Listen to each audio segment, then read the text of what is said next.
let's move on to this Bruins game. Oh, yeah. We're going to skip on Murray. We'll save that one. I mean, no, What's to let's say? talk about Murray. Screw it. Well, Let's talk about Matt Murray. what's to say, really? I mean, I'm to the point with this where we can debate what is actually wrong with him, whether it's mental, whether it's physical, but I don't care. And that may sound insensitive.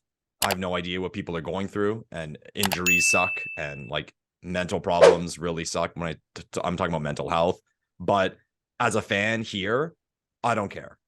So because the results, I'm not seeing anything on the ice, and a situation like that happened to Sammy, I'm not going to guess as to what happened, but I don't want to say he's letting the team down, but in terms of his availability, he's letting the team down.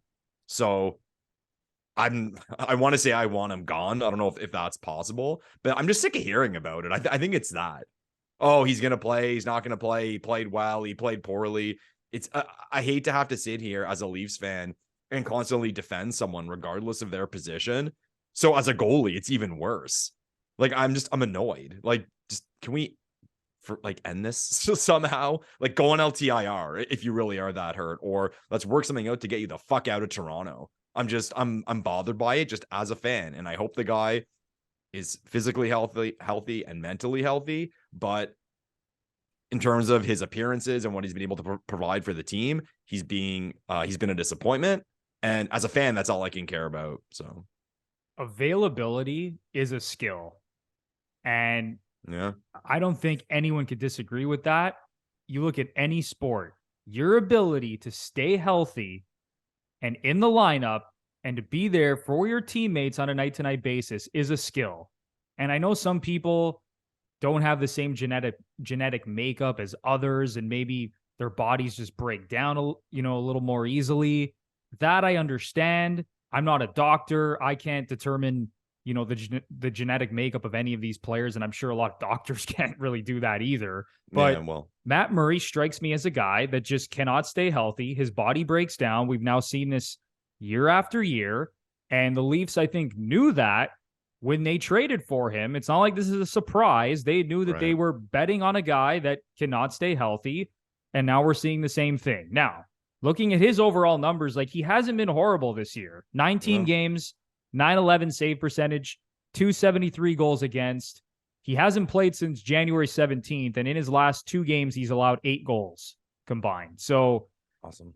It just hasn't been good enough. And as you said, Lepore, I think Leaf fans now are getting really frustrated because we went through this, with Jack Campbell, with Freddie Anderson. Like, when was the last time? Well, I shouldn't say when was the last time. It was Freddie Anderson, where we had a goalie who was available on essentially a night-to-night basis. It was Freddie Anderson who played 60-plus games, I believe, 3 years in a row. Yeah, didn't he break the record for most shots against or something? Was that him? It may have been him. I'd have to double check that. Are we going back? Was the last are we guy. going back? Are we going back? Is that like Bernier or something? I may have had a brain potentially. Fart there. Yeah. But Anderson is the last guy who's been available on a night-to-night basis in the goalie position. I can't think of another guy, and it's been increasingly frustrating. And now we're seeing it with Matt Murray. There's been more pressure put on Ilya Samsonov. He has not been great recently. I mean, his home record has been sparkling, but overall, he's kind of slowed down a bit.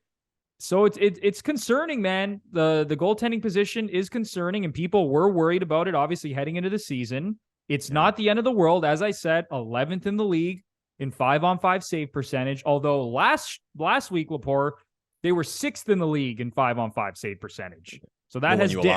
When you allow 11 goals in 2 games, that's gonna kill you. So, and even last night, I mean, did Sammy have a chance on any of them? I feel like every single one picked the corner.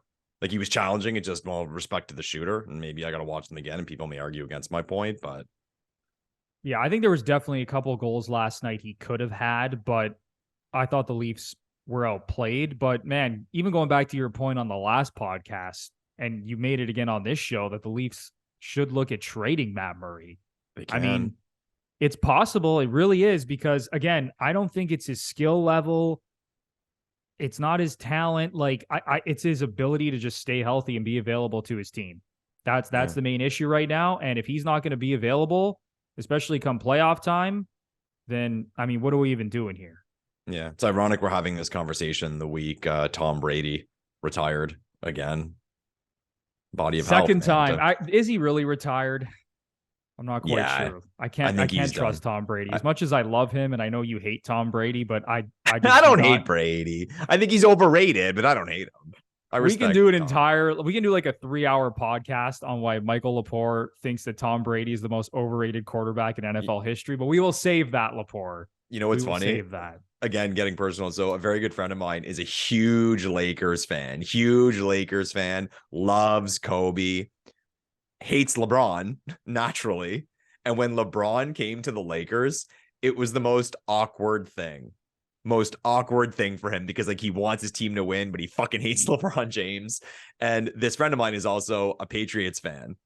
And here I am, a 49ers fan. So we always joke, how hilarious would it be if I get that kick in the face, Tom Brady coming to the 49ers? And you ask whether or not he's really done.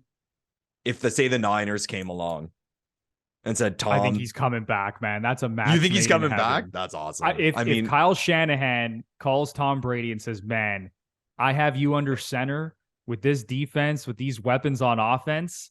Let's just play one season and let's win a Super Bowl. I think that's hard for Tom Brady to turn down. So I'm not closing the door yet. I want to believe him that he's officially retired, but I'm not 100% convinced based on his track record. Are the Niners the only team?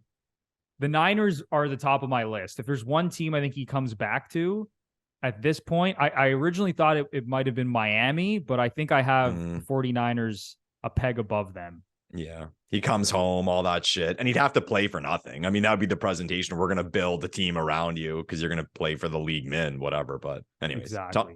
Tom Brady, if only Matt Murray could be as healthy as Tom Brady, he needs to have more avocado ice cream and do that band stretching he always does. Someone send the TB12 book to Matt Murray's house. Maybe it'll save the Toronto Maple Leafs. Oh, I love it. That's what we're going to title this cut down video. Matt Murray needs to be more like Tom Brady. Yeah.